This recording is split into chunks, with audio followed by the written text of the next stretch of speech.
Ngayon po, para sa lahat ng office workers, ito problema to ng karamihan ng Pilipino. I think 90-95%, hanap kayo ng magandang silya, lagay nyo yung cellphone nyo muna sa harap para makasunod kayo, ha? Unang-una, sa mga nagtatrabaho, kailangan ang upo nyo diretso. Okay?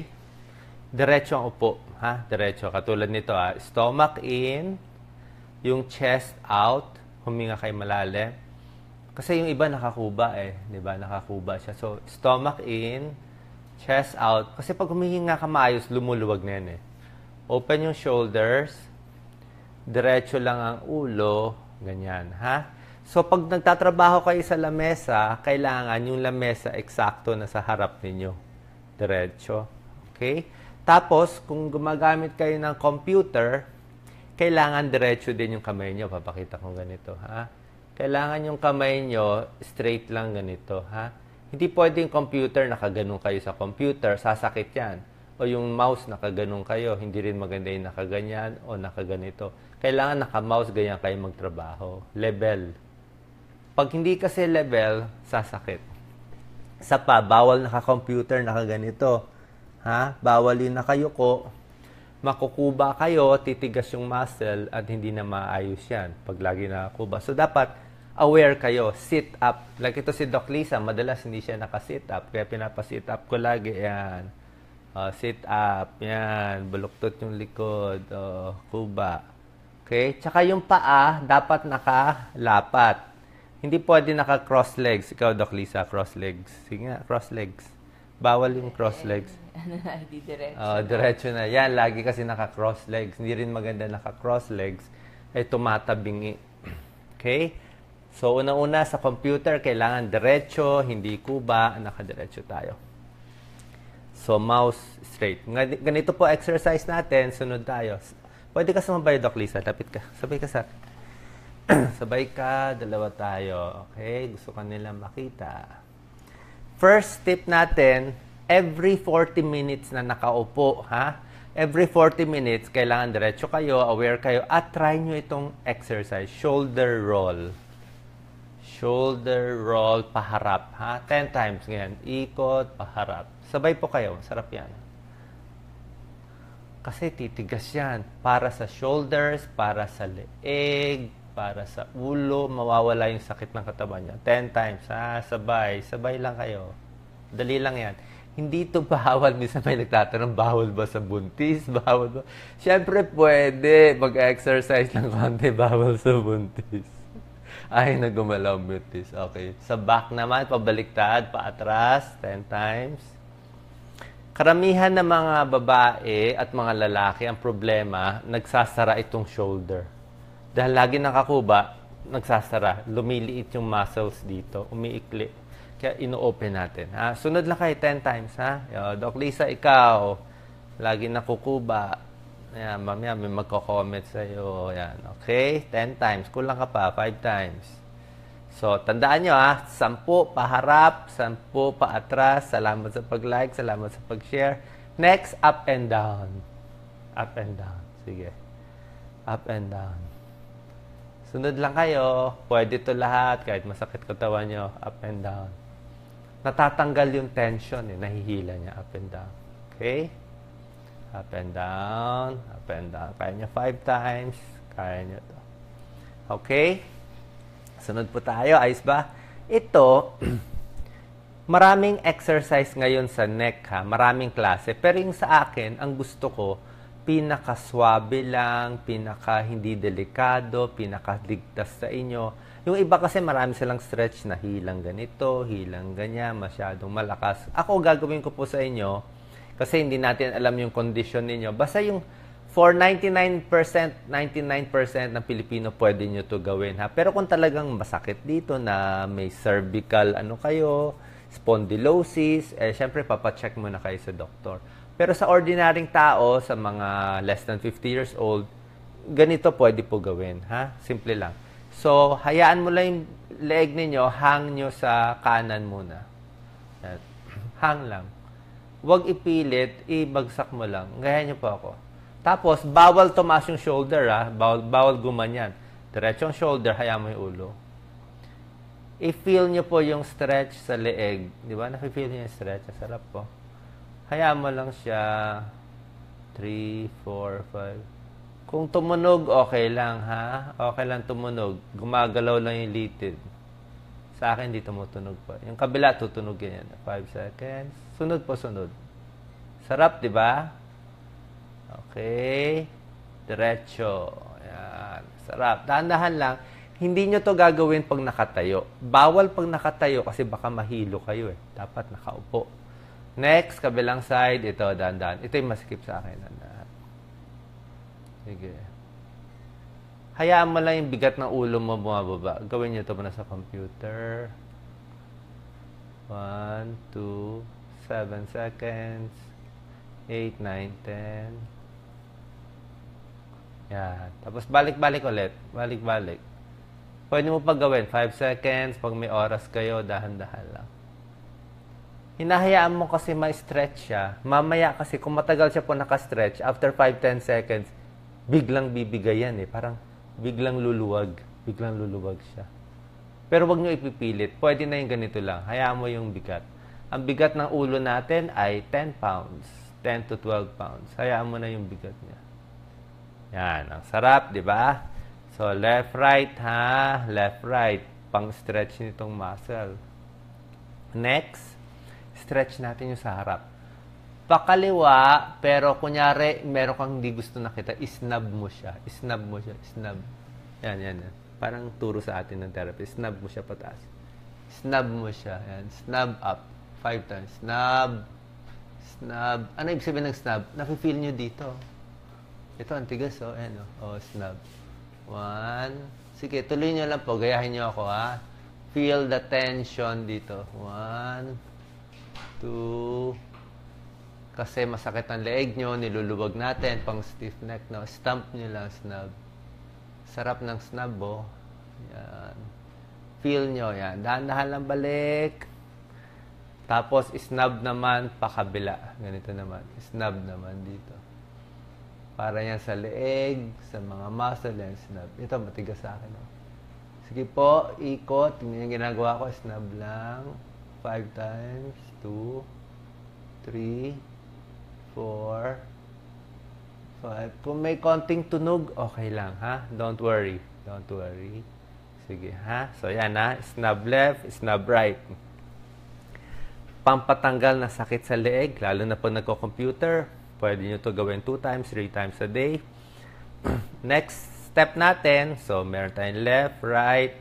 Pwede nyo gawin mga 3 times, pero dahan-dahan lang, ha? Ayoko pino-force. Next naman, bagsak yung ulo, pababa, ganito. Bagsak. Neck down. Yan, sige. Baba nyo lang ulo nyo. Sige, baba ulo. Kaya mo lang bumagsak yung weight. Yan, 5 seconds. Diretso. Tingin sa taas. Yung tingin sa taas, konting tingin lang, pwede na po, 45. Huwag nyo na ipilit na sobra taas kasi hindi rin maganda masyadong mataas. Konti lang. Konti lang. Yan. Yung baba, pwede nakababa. Yan, baba. Para may ano dito. Ha? Tapos, konting taas.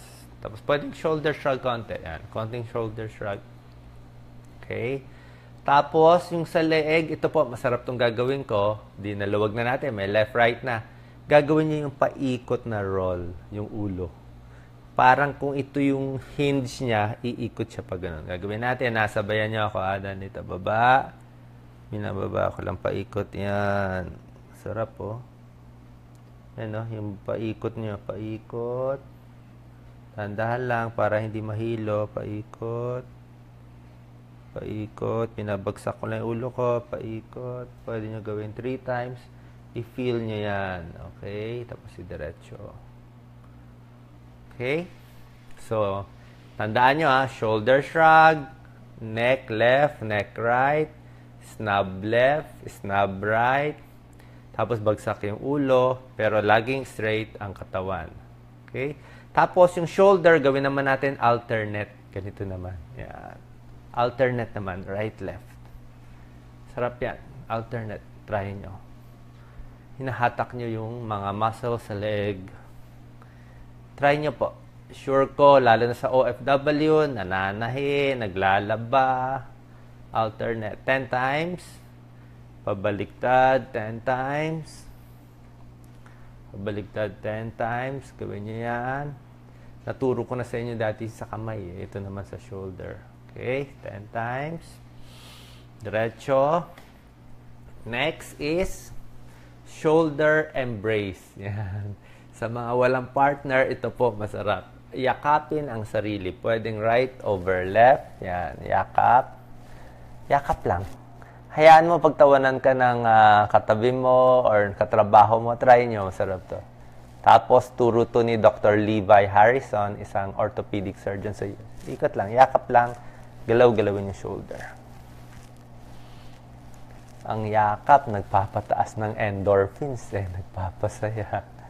Okay, yakap, right over left, pabaliktad naman, left over right, yakap din. Yakap din. Okay, dito ka, Doc Lisa. Yakap. Habang ginagawa nyo to, hihinga lang malalim. Dapat kompleto sa hinga. Tama-tama to, sabi ng texter natin. Sure ako. Next. Shoulders up. Shoulders up. Diba? Mga hindi makataas ng shoulder. Alam ko yan. Oy, Doc Lisa, shoulder up. Bango ba kilikili mo? Hindi, mabango-bango ligo. Straight, tapos ibaba ganito. Yan. Open wide. Tapos ibaba. Sarap. Perfect. Isang like, isang share. Taas ulit. Sabay kayo. Taas. Pampatangkad to ng 1/2 inches sa kulang ang tangkad. Taas ang kamay. Tangkad. Ikot. Binubuksan natin yung scapula. Yung scapula sa likod. At ibaba. Ngayon, 3 more times. Pagtaas, breathe in na. Sabay taas, sabay hinga ng malalim. Taas. Hinga malalim. Doc Lisa, sabay. Hinga malalim. Open. At exhale.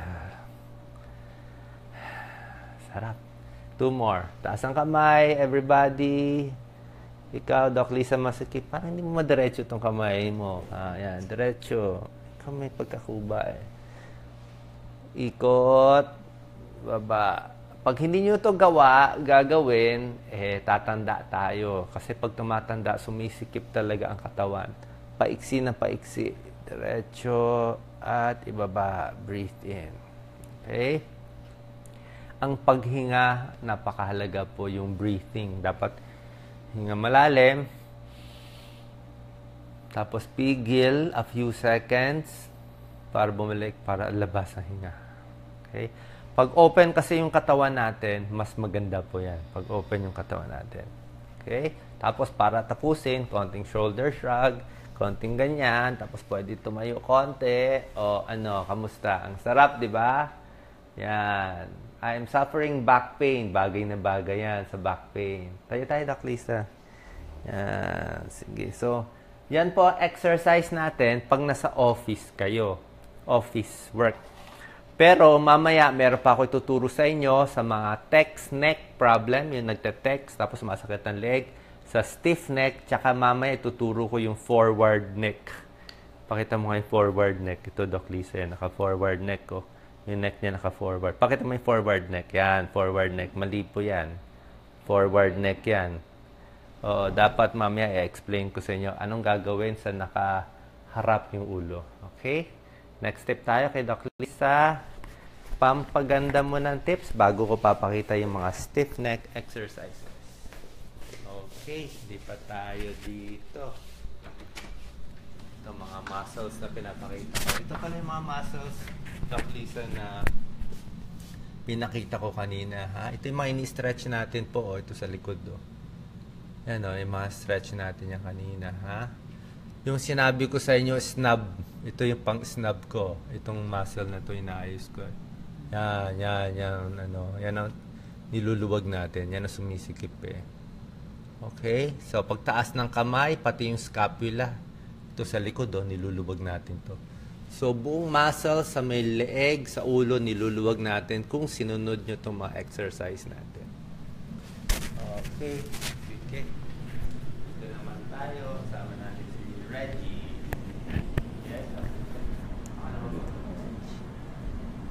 Yan. Magandang araw ulit sa inyo. Ito po si Doc Willie at Doc Liza. Magbibigay naman ako ng mga health tips tungkol sa ating balat. Kasi alam niyo naman dito sa Pilipinas, talagang buong taon mainit, maaraw. Kasi tropical country tayo. At doon sa mga magbabakasyon, pupunta sa beach, magbibigay lang tayo ng mga ilang tips kasi baka makalimutan nila. So tandaan natin, ang araw ng summer o tag-araw ay malaki ang epekto sa ating balat. Pinakamatindi pa rin na sikat ng araw, 10 a.m. hanggang alas 3 ng hapon. So gawin yung mga activities ninyo sa maagang maaga o kaya naman pagpahapon na, yung wala nang gaanong sikat ang araw. So tandaan natin, ang sikat ng araw nagre-reflect yan sa buhangin, sa tubig.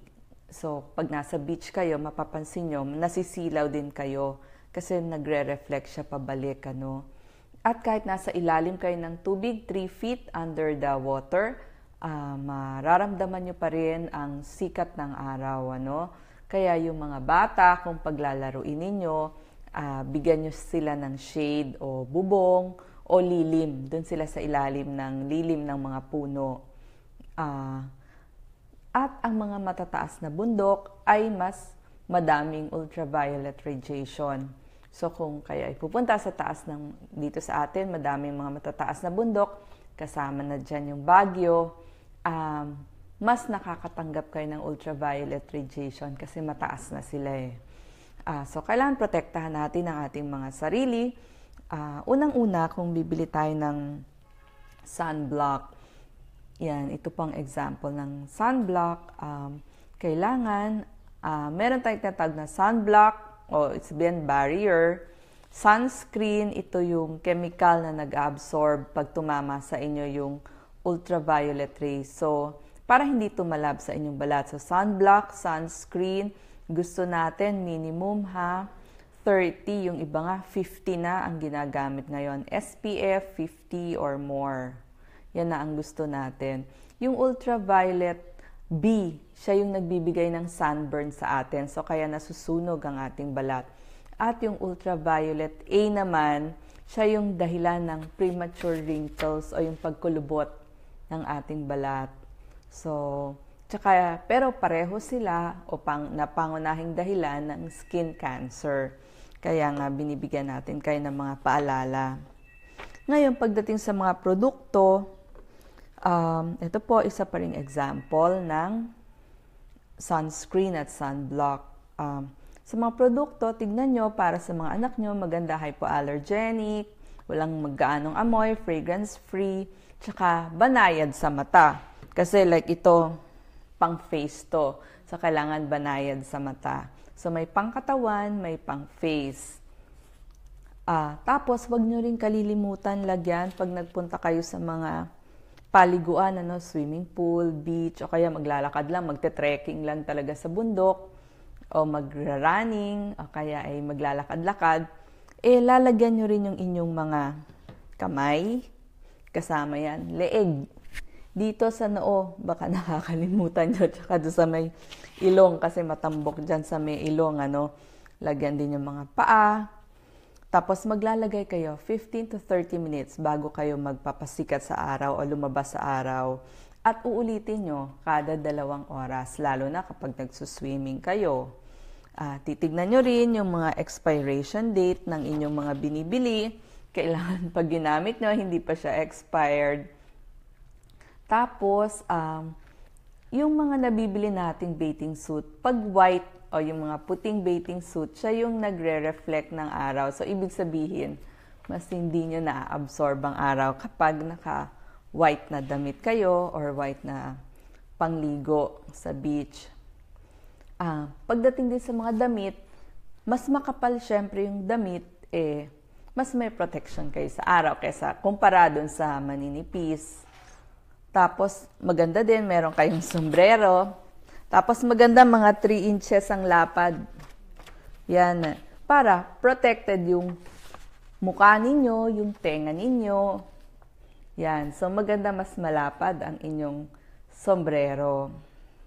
Tapos, magsa-sunglasses tayo kasi yung mata natin, na-expose din siya sa ultraviolet A and B. So maganda, may sunglass tayo. At meron na rin po mga lipstick ngayon na merong mga SPF. Kasi pag hindi, magkakaroon din kayo ng mga dark spots doon sa inyong labi kapag hindi kayo gumagamit ng SPF na lipstick. So yan yung mga tips natin pag kayo ay magbibilad sa araw, magbabakasyon, or mag-sports. Kasama yan. So, lipat na tayo ulit doon sa kabila kay Doc Willie. Okay, lipat tayo. Ikaw na, Doc Lisa. So, lipat tayo dito. Meron tayong mga magandang tips na ipapakita sa kanila. Yes. Ito kay Reggie. Okay ba mga tips, mga comments natin? Sige. Tulad na na-promise ko, meron akong isang malaking tuturo sa inyo. Marami sa atin po nagkakaproblema ng sakit sa leeg dahil hindi lang sa computer, kundi dahil kaka-text. Ang problema natin kasi kaka-text natin. Palagay natin, ganito ba po kayo mag-text? Text, diba? Tinetext yung kaibigan nyo. After 1 minute, 2 minutes, sasakit na leeg mo. Kasi nakabagsak yung ulo mo eh. Diba? Nanonood ka ng video. Yan. Minsan nakikita ko yung mga kamag-anak ko nanonood. Mali po yan. Ha? Tuturuan ko kayo paano magte-text, paano manonood ng mga tips dito na hindi sasakit ang leg ninyo. Pakita natin to, Doc Lisa. Yan, no? Ang texting pwede makasira sa ating likod, sa ating spine. Kasi tingnan nyo, dapat ito ang normal. Tingnan nyo to sa kaliwa. Focus natin dito, Doc Lisa, sa kaliwa. Dapat diretso lang yan habang nagte-text. Pero marami sa atin, ganito ba kayo, naka-tilt ang ulo? Parang yung ulo nyo na imbis na 10 pounds lang, magiging 27 pounds. Dahil nakayuko kayo. Pag ganito kayo-kayuko, pakita natin, Doc Lisa, 30 degrees ang yuko, parang 40 pounds ang bigat mo sa ulo. At pag niyuko nyo talaga yung ulo nyo na malalim, 45 degrees. So, ang bigat-bigat na talaga ng ulo. Lalo na pag ganito kayo ko, 60 degrees. Maling-mali po yan, ha? So, simple lang ang paraan ang gagawin natin para hindi sumakit ang leeg ninyo. Ganito po gagawin natin. Una-una, hawakan nyo yung cellphone. Itataas nyo dapat yung cellphone. Okay? Pag tinaas nyo yung cellphone, imbis na yung ulo ang ibababa, huwag nyo ibaba ulo, ang gawin ninyo, ang mata nyo lang ang ibaba ninyo. Yan. See? Ganun lang ang sikreto. Simple, di ba? Turo to ni Dr. Paula Moore, isang magaling na chiropractor sa US. So, ganyan. Itaas ang cellphone pag nagte-text. Imbis na ibaba ulo, maintain, diretso ang katawan, mata lang ang bababa para mag-text. So, yan yung tip natin para makaiwas sa text neck. Bukod dyan, marami sa inyo nagkaka-stiff neck na. Tuturuan ko kayo ng tips para sa stiff neck. Gagawin natin. Stomach in. Yan, stomach in muna. Chest out. Chest out sa dibdib. Tapos, dapat diretso lang ang likod natin. Ganyan. Okay? Ang first step natin, para mawala yung stiff neck, kita nyo, dinidiretso natin, tingin muna sa kanan. Yan. Tingin sa kanan. Galing sa salamin ko. Tingin sa kanan. Ilang seconds. Tapos, tingin sa kaliwa. Kung saan lang kaya ng ulo, idiretso nyo, ha? Pwede nyo tulungan konti ng dalawang daliri. Tulong konti. Konting push lang. Konti lang. 5 seconds para lumuwag yung muscle sa leeg. Tingin dito. Push natin konti. Yan. Para sa stiff neck. Tapos, yung tinuturo ko nga, yung ulo, pwede natin ihulog konti sa kaliwa. 5 seconds. Kung saan lang kaya nyo. Para sa stiff neck, after nyan, kanan naman, 5 to 10 seconds, kung ilan ang kaya nyo. Pwede nyo ito gawin mga 3 beses habang nakaupo. Pang stiff neck po yan. Tapos ng kaliwa, kanan, bababa naman natin yung ulo. Kasi minsan ang stiff neck dito nang gagaling. Pero sandali lang, bagsak ang weight. Tapos diretso ulit. Tapos taas naman yung ulo. Pagkatapos nito, meron ako ituturo ng mga massage. Na special massage para mawala yung sakit dito. Pwede nyo po ito gawin lalo na sa mga OFW, mga sumasakit ng likod. Ganito po gamitin nyo yung thumb, hinlalaki, tsaka lahat ng daliri. Kunin nyo yung matabang muscle natin dito. Yan, kunin mo. Ipitin nyo nitong kamay nyo yan. Ipitin nyo. Subukan nyo po, sabayan nyo ako. Yan, ipit. Medyo masakit lang masakit na masarap. Ipitin yung muscle dito, tapos galaw-galawin nyo konti. Kurot. Kurutin mo. Pero malaking kurot lahat to. Kurot. Tapos habang kinukurot mo, pwede ka tumingin sa kanan. Kurot sa kaliwa, tingin sa kanan, yan, nahihila tong muscle ko sa leeg. Kasi may mga adhesions siya, tumigas-tigas yan, kakatungo, kakatext, kaka-computer, yan. Yan, sarap po. Kurot Okay, tapos ng kurot, gawin naman sa kabila, 4 na daliri at hinlalaki. Yung pinakalaman dito. Meron tayong muscle dito na malaki. Hawakan mo siya para siyang malaking pahaba. Parang hotdog na mahaba. Tapos tingin sa kaliwa. Masakit yan na masarap, Medyo masakit. Kurutin. Okay? Kung may gagawang ibang tao, better. Pero minsan, kaya nyo to. So, pagka nakurot nyo na yan, massage nyo dito. Ang next step, kanina pag-ipit natin, 4 na daliri. Ngayon gagawin nyo, ito lang. Maliit na kurot lang. Kukunin mo yung isang maliit na liti dito. May isang maliit dito sa harap. Yan. Hawakan mo naman yung maliit. Pakita mo daw, Lisa. Yan. Pwede dito sa harap, pwede sa likod. Tapos, ikot mo yung ulo mo, dahan-dahan lang. Dahan-dahan lang. Kanan mo, nafe-feel mo yung tension. Tension. Pwede kurot dito sa may bandang loob. Dito. Wala naman po delikado. Wala naman mga ugat dyan o mga arteries. Lalo na dito sa dulo sa matigas. Yan. Subukan nyo yan. Kabilaan. Para nyo niluluwag siya. Niluluwag. Okay?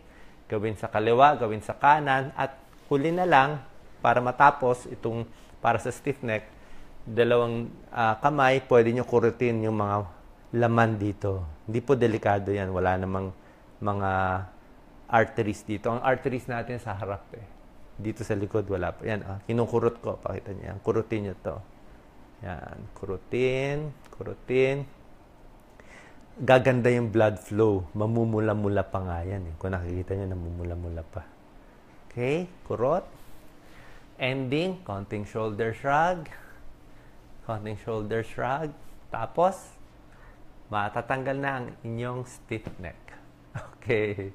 So, sana nagustuhan nyo to at so, tandaan nyo itong ginawa kong special style para doon. Dito naman tayo, Doc Lisa. Tuturuan natin sila ng forward head. Forward head naman ang ituturo natin. Yan, forward head. Pakita ko sa inyo.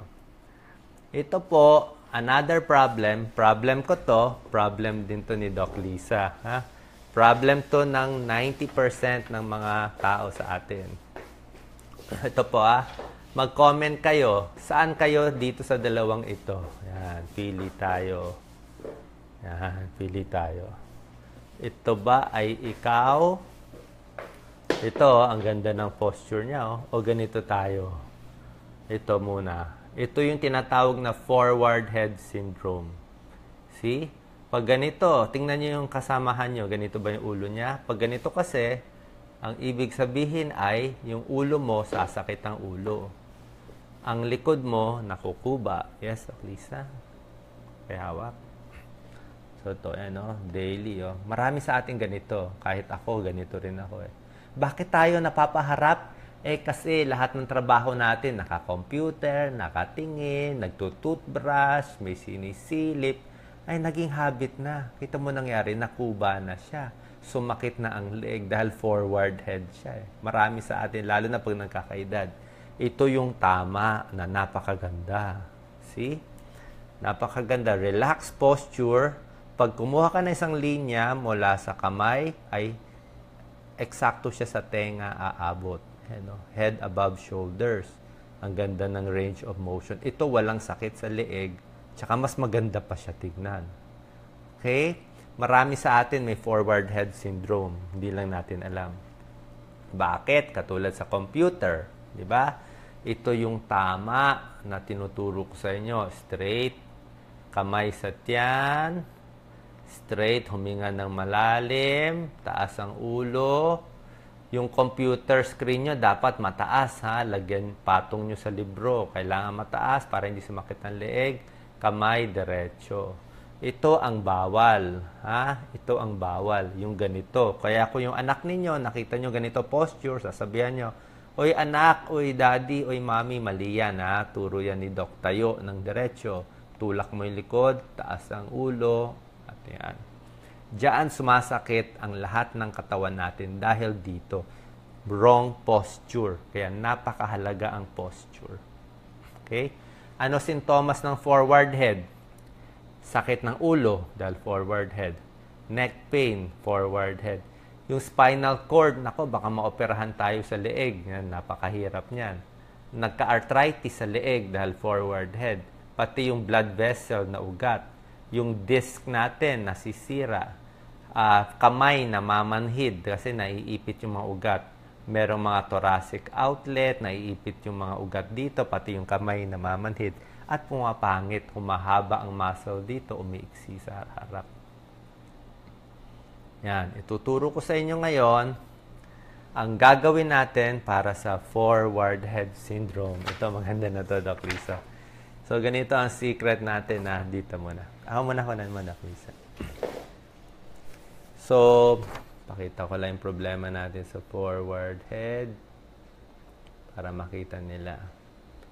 Kasi hindi po maganda. Okay. Ang isang, una-una po, karamihan sa atin, merong ganitong problema. Ito yung tinatawag na forward head syndrome. Maganda tingnan nyo sa salamin o meron kayong kaibigan, sasabihin nila.